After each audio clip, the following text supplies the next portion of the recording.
एक सवाल तो ये है कि प्राइस बॉन्ड की ख़रीदो फ़रोख्त का क्या हुक्म है। अब अगरचे सवाल सिर्फ ख़रीदो फ़रोख्त से हवाले से है, लेकिन मैं आपकी खिदमत में अर्ज़ करूं कि प्राइस बॉन्ड में दो चीज़ें हैं। एक तो वही ख़रीदो फ़रोख्त का मसला आता है कि ख़रीदो फ़रोख्त का क्या हुक्म है।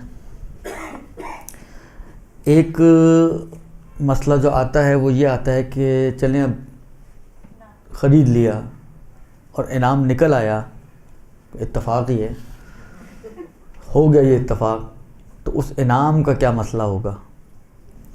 ये दो अहम चीज़ें हैं प्राइस बॉन्ड के सिलसिले में। जहाँ तक पहले सवाल का ताल्लुक़ है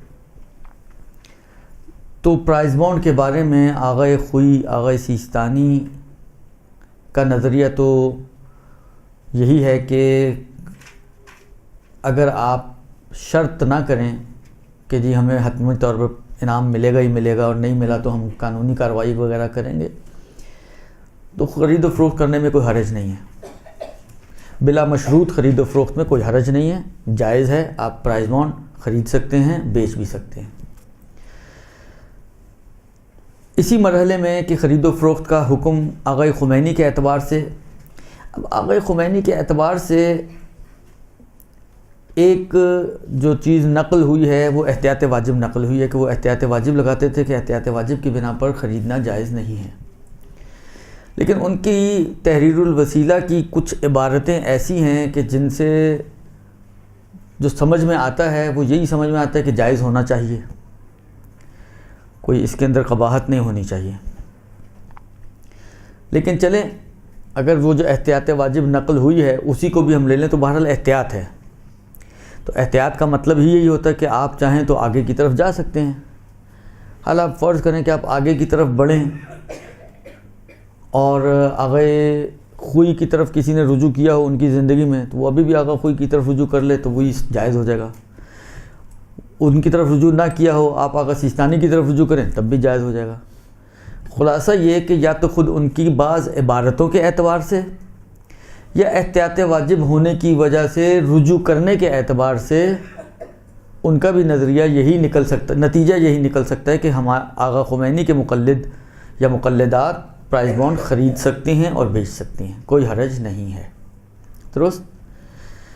बस नतीजा, अगर हम नतीजा एंड पे आएँ तो नतीजा यही निकला कि तीनों मराजे के नज़दीक प्राइस बॉन्ड की ख़रीदो फ़रोख्त में कोई हरज नहीं है। बस आग़ा ख़ुमैनी में एक एहतियात वाला मसला आता है कि उसमें रुजू करना पड़ेगा और उसके बाद आपका वो अमल सही हो जाएगा।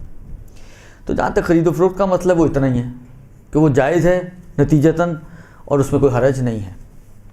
अब आपने ख़रीद लिया, अच्छा बाज़ औक़ात होता है कि ख़रीदा नहीं होता, मतलब कोई गिफ्ट में आपको किसी ने प्राइस बॉन्ड लिफाफे में डाल के दे दिया, दुरुस्त, तो ख़रीदा नहीं है आपने और वो आपको फिर भी मिल गया।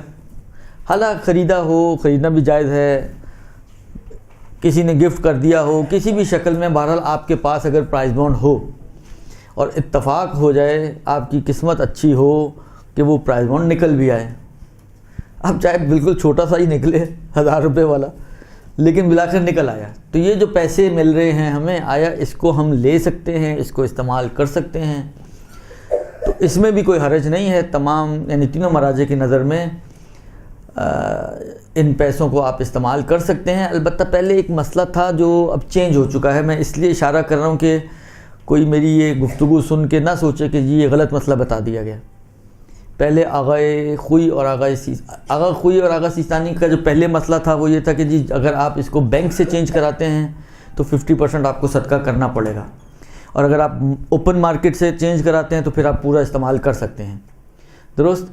मसला अभी भी यही था, लेकिन आग़ा सिस्तानी ने इजाज़त दे दी कि बजाय इसके कि आप 50% सदका करें, आप पूरा ख़ुद से रख सकते हैं।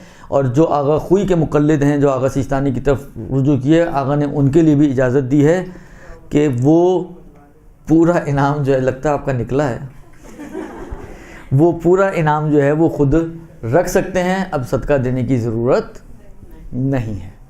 बस इनाम के एतबार से भी जायज़ हो गया और ख़ुद ख़रीदो फ़रोख्त के एतबार से भी प्राइस बॉन्ड जायज़ हो गया। ये जनाब अली आपका पहला सवाल और उसका जवाब। बिरहमतिक या अरहमर राहिमीन।